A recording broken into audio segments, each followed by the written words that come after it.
Hermanos, que el Señor les bendiga. Ya hemos abierto las puertas para que corra el aire, así que no se preocupen, ya dentro de poco se van a sentir bien, sin tanto calor. Y es que se acerca el verano, hermanos, y una señal del verano es el calor, ¿eh? Todo tiene su tiempo.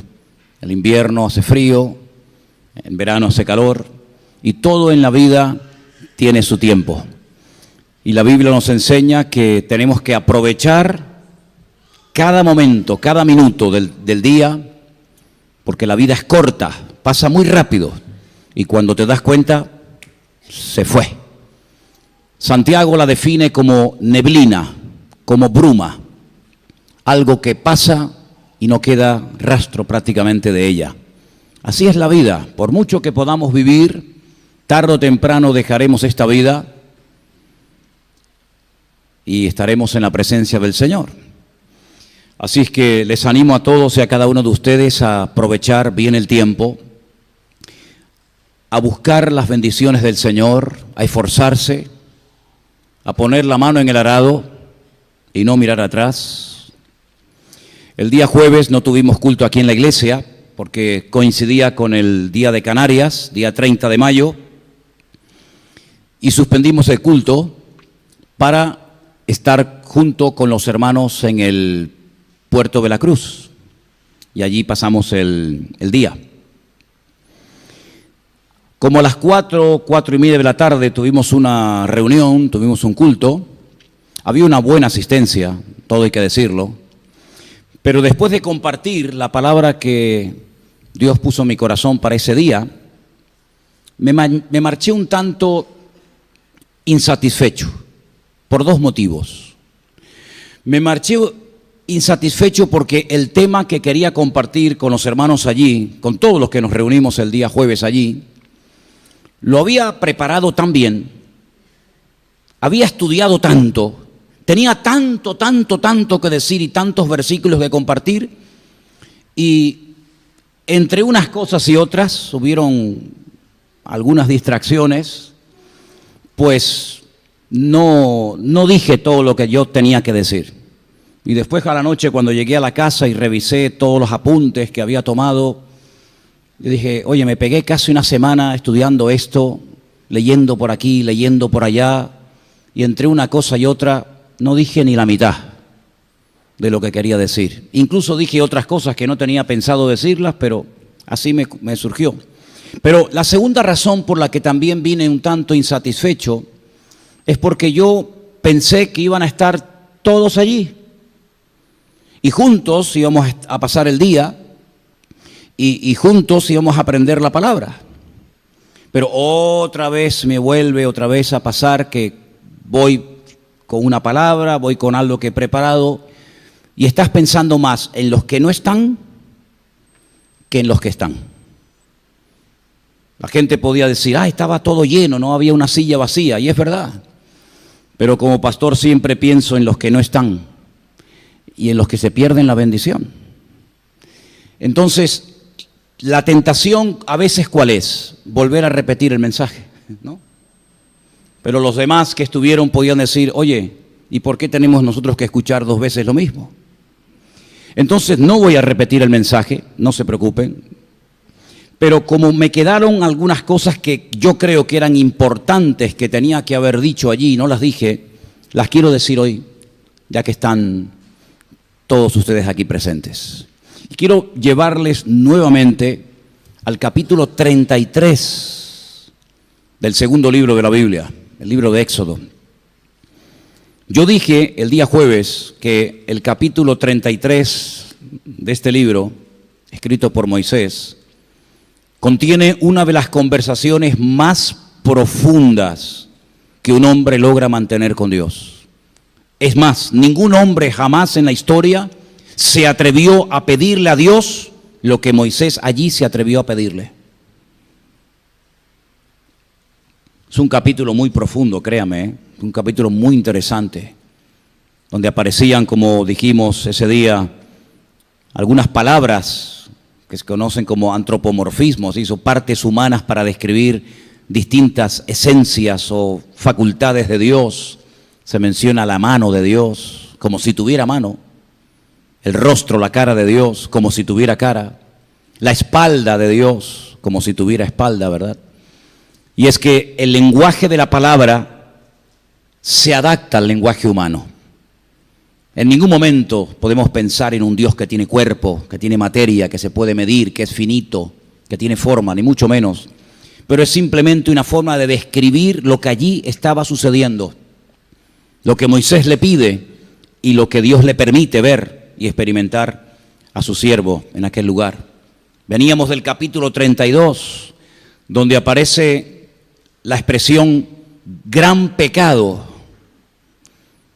Me llamó mucho la atención que el pecado del becerro de oro se le llame el gran pecado que Israel cometió en el desierto. Y uno se pone a sacar cuentas y dice, bueno, pero ¿cuánto tiempo realmente había pasado desde que este pueblo en Egipto ve aquellos milagros impresionantes que nunca, ni siquiera los 2000 años de iglesia han logrado ver ni verán?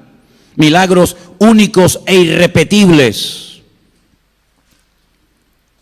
Las plagas de Egipto dejaron con la boca abierta a los egipcios y al pueblo de Israel también. Las plagas de Egipto desmantelaron y humillaron toda la idolatría del faraón. El país quedó totalmente arrasado, arruinado, incluso hasta sin heredero.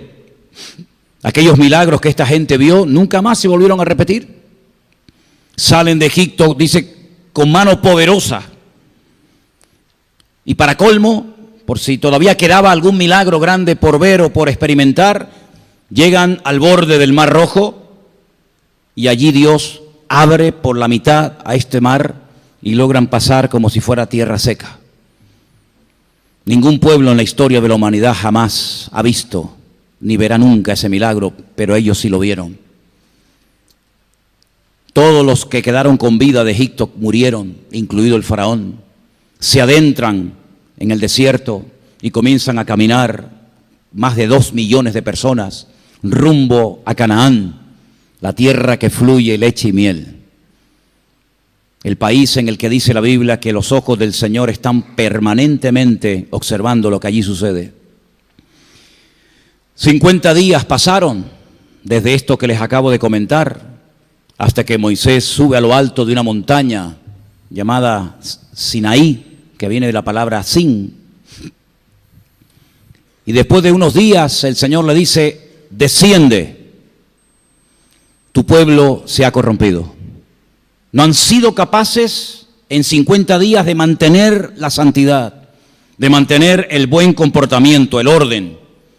Cuando desciende Moisés de la montaña se encuentra, y es la verdad, tengo que decirlo, una orgía colectiva, multitudinaria, como animales salvajes, danzando desnudos alrededor de un becerro de oro que acababan de construir, que acababan de hacer, y que la gente creía que ese era el verdadero Dios que los había sacado a la libertad. Moisés se enfada, no es para menos, lleva debajo de su brazo las famosas tablas de los 10 mandamientos, las tira al suelo, se quiebran, se rompen, y la palabra de Dios nos dice que Moisés se pone a orar porque sabe lo que le viene al pueblo, porque todo pecado siempre abre la puerta para que el diablo sacuda, para que el diablo traiga enfermedad, para que el diablo haga lo que le dé la gana. Y Moisés sabe perfectamente que aquello Dios no lo va a pasar por alto. Moisés sabe perfectamente que el destino del pueblo está jugándose en aquel momento. La Biblia nos enseña que mandó a fundir el becerro de oro y se lo dio a beber a todos, para que todos llevaran dentro parte de aquel pecado terrible que a nivel nacional habían cometido. Y en aquel momento Dios le dice que ya Él no va a ir en persona con ellos, sino que va a mandar a un ángel para que los introduzca en la tierra prometida. No es la primera vez que se lo decía. Vimos en el capítulo 23 del libro del Éxodo que ya Dios le había dicho que algún día Él enviaría un ángel, mi ángel, Malají. Pero en esta ocasión se lo vuelve a recordar y Moisés allí entra en una batalla, en una guerra espiritual, en un momento de intercesión espectacular como jamás ningún hombre ha peleado por la bendición de Dios, ni siquiera Jacob cuando peleó con aquel ángel en el desierto. Y Moisés llega a decirle al Señor, si tú no vienes conmigo, no nos saques de aquí. ¿A dónde vamos a ir nosotros sin tu bendición, sin tu respaldo y sin tu ayuda, Señor? Y allí le pide al Señor que le muestre su gloria. Y ya explicamos lo que era ver la gloria del Señor, y ya explicamos lo que era que Dios iba a pasar todo su bien. Fíjate, la palabra bien y la palabra bueno en hebreo es la misma. En español tenemos dos palabras, bien y bueno. En hebreo es la misma palabra. Se puede traducir todo por bueno o por bien. Y dice que Dios pasó todo lo bueno, todo su bien, dice la Reina Valera, delante de sus ojos. Y uno dice, ¿y a qué se refería el Señor cuando dice que delante de la presencia de Moisés pasó todo su bien o todo lo bueno? Bueno, pues todo lo que él había dicho en Génesis capítulo 1, que era bueno.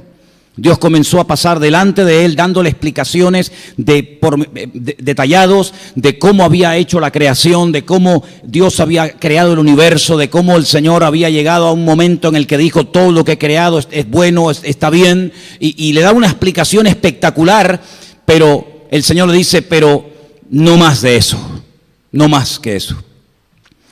La cuestión está en que en esa narración, en esa entrevista, en esa conversación que Moisés mantiene con el Señor en Éxodo 33, el Señor le dice que ahora que ha sido restaurada la relación, ahora que ha sido perdonado el pecado, que se levante. Antes le dijo baja, ahora dice sube. Sube y sigue caminando porque hay enemigos a los cuales tienes que derrotar. Y una de las cosas que se me olvidó decir ese día allí en el puerto de Veracruz es que en muchos pasajes encontramos 7 enemigos que el Señor menciona que Israel tenía que derrotar. Sin embargo, en el capítulo 33 de Éxodo, el capítulo 2, solamente menciona 6. Y quiero decir por qué. Menciona, por ejemplo, en el versículo 2 al cananeo, al amorreo, al eteo, al fereceo, al heveo y al jebuseo. Y el séptimo no lo menciona. ¿Quién era el séptimo? Los gergeseos. De los 7 pueblos que vivían en Canaán, uno huyó. Uno no luchó contra el pueblo de Israel porque sabía que ese lugar no le pertenecía. Una de las cosas que tenemos que tener claro es que al principio de los tiempos, cuando Dios crea al hombre y las naciones se van extendiendo sobre la faz de la tierra, Dios nos habla de 70 naciones a través de las cuales salieron todas las demás, y a cada tierra, a cada nación le puso en un sitio. Y los problemas en la historia han venido muchas veces cuando una nación quiere lo suyo y lo del otro, y salta sus fronteras, y quiere ir más allá a conquistar territorios y lugares que Dios no le dio a esa nación en un principio. Y la Biblia dice que Dios permitió que cada nación habite en la tierra, y a cada nación le asignó un lugar. Y había 7 pueblos o naciones que no eran originarias de Canaán, que no eran de allí de Israel, pero que se metieron en el territorio y comenzaron a vivir como si aquello fuera de ellos. Y el Señor, cuando saca al pueblo de Egipto y lo conduce a través de la península del Sinaí y los lleva a la tierra prometida, les dice que a esas 7 naciones les tiene que decir que se vayan, por las buenas o por las malas. Porque esa tierra Dios se la asignó, es una tierra muy pequeña, es una tierra muy pequeñita, pero esa tierra tan pequeñita es la que Dios le asignó a esta nación que en ese momento no tenía territorio. Las demás naciones sí tenían sus tierras, sí tenían sus países, pero se empeñaron en ocupar un lugar que no le correspondía, y para colmo querían ocupar la tierra de Dios, porque del Señor es la tierra y su plenitud, y cuando dice eso se refiere fundamentalmente al pueblo de Israel, a la tierra de Canaán. De esas 7 naciones los gergeseos se fueron. Reconocieron que ese lugar no era de ellos, pero 6 se quedaron. Y contra esas 6 naciones, que aquí las hemos mencionado en esta tarde, Israel tiene que decirles que se vayan. No tiene que hacer ningún tipo de pactos con ellos. No tiene ni mucho menos que adoptar la religión, las costumbres, el paganismo y la idolatría de esas naciones, sino que tienen que marcharse, repito, por las buenas o por las malas. Y allí va Moisés en dirección a esa tierra. Pero lo que quiero destacar es que el Señor le dijo a Moisés quiénes eran sus enemigos. Nunca le dijo el Señor que tenían que ir a Egipto a destruir a los egipcios. De eso se iba a encargar Dios. Nunca vas a encontrar en la Biblia un pasaje donde Dios diga que a todo lo que le hicieron daño al pueblo de Israel cuando fuera una nación fuerte y poderosa, tanto espiritual como militarmente, tenía que destruirlas. No. Israel sabía perfectamente quiénes eran y quiénes no eran sus enemigos. Y la pregunta que yo te lanzo a ti en esta tarde es la siguiente: ¿tú sabes quiénes son tus enemigos espiritualmente hablando? Porque si no sabes contra qué o contra quién peleas, estás perdido, amigo. Y puede ser que te estés enfrentando contra algo cuando realmente el enemigo que tienes es otro y no es ese. Me llama la atención que hay muchas ocasiones en la Biblia en las que el Señor le dice: tus enemigos son los amorreos, los heteos, los jejeseos, los heveos. Y ellos sabían perfectamente contra quién tenían que pelear y a quién no tenían que tocarlo. De hecho, hay momentos en los que el Señor dice: cuando pases por la tierra de tu hermano Edom, descendiente de Saúl, no lo toques, no te metas contra él. Sabemos que después la historia cambió y todo, ¿verdad? Pero es muy importante saber contra quién o contra qué nos enfrentamos. Y espero que hayan prestado suma atención a la lectura que esta tarde se leía desde aquí, Efesios capítulo 6. Porque ahora nuestra lucha no es como la de ellos, que peleaban contra pueblos, contra personas, contra seres humanos. Sino que ahora nosotros los cristianos también estamos en lucha. También tenemos que pelear, pero no los unos contra los otros. Nuestra lucha no es contra sangre y contra carne, como era el caso de Israel, contra los filisteos, los amorreos, los gergeseos, los heveos, etcétera. Sino que Pablo dice, o mejor dicho, Dios dice a través de Pablo, que nuestra lucha es contra principados y potestades, contra gobernadores espirituales en las regiones celestes. En otras palabras, nuestra lucha no es tanto física, sino nuestra lucha es de tipo espiritual. Pero te pregunto, ¿sabes cuáles son tus enemigos espirituales y cómo vencerlos? ¿Los tienes perfectamente identificados o no te enteras? Porque David sabía perfectamente contra quién tenía que pelear, generalmente, o la mayoría de las veces, contra los filisteos. Pero David no iba por el mundo haciéndole la guerra a todo el mundo. David no se levantaba una mañana y dice: bueno, ¿a quién atacamos? Vámonos a Europa a atacar a la gente que habita allí. Vámonos a Capadocia, a Bitinia. Vámonos a la China, vámonos al Cáucaso, vámonos a África, vamos otra vez a Egipto. Nunca, jamás David se equivocó en cuanto a quién era y quién no era su enemigo. ¿Y por qué hay creyentes que todavía no tienen bien identificado cuál es su gigante contra el cual tienen que pelear en el nombre que sobre todo nombre del Señor Jesús y poder vencerlo y poder derrotarlo? Permíteme que te lance algunos nombres de algunos enemigos que a lo mejor todavía no has vencido y superado completamente. El miedo. ¿Conoces a ese enemigo? El miedo a perder el trabajo, el miedo a caer enfermo, el miedo a que tu marido te abandone y se vaya con otra, el miedo a que tus hijos caigan en la droga, el miedo a que no te den la nacionalidad, el miedo y el miedo continuamente, y estás constantemente pensando en cosas que no han ocurrido, pero tú estás preocupado antes de que ocurran. Y el miedo paraliza, el miedo es enfermizo y contagioso. La Biblia nos enseña que hubo un momento en la historia en el que los soldados del rey Saúl seguían a Saúl, pero con miedo, dice la Biblia. Porque como él también tenía miedo, él transmitía su miedo a los demás. A lo mejor tienes que vencer a ese enemigo y aún no lo has vencido, el miedo. A lo mejor tienes que enfrentarte contra un gigante terrible, feo, que se llama orgullo. Hay gente que ya se podía haber convertido hace mucho tiempo atrás, pero aún no se han convertido porque les domina ese gigante terrible del orgullo. Hay otros que tal vez tienen que enfrentarse contra el afán siempre están agobiados, nunca tienen tiempo para nada ni para nadie. Eso sí, para las cosas de ellos sí, pero para las cosas de Dios no. Siempre están preocupados, siempre están afanados, que si el dinero no me llega, que si el trabajo que me habían dicho que me iban a dar y no me lo dan. Siempre afanados, siempre afanados. Cuando dice la Biblia, no os afanéis, no dice eso la Biblia. Entonces, ¿por qué lo hacemos? No os afanéis por el día de mañana. Oye, tengo unas ganas de conocer a ese. Tengo unas ganas de conocer al día de mañana. ¿Alguien lo ha visto? ¿Saben dónde está? ¿Me lo pueden un día presentar personalmente, por favor? Llevo años tratando de conocer a ese tipo. El día de mañana es un nombre raro, pero se llama así. Todos hablan de él. Hay que ahorrar por el día de mañana. Hay que hacer un buen plan de pensiones para el día de mañana.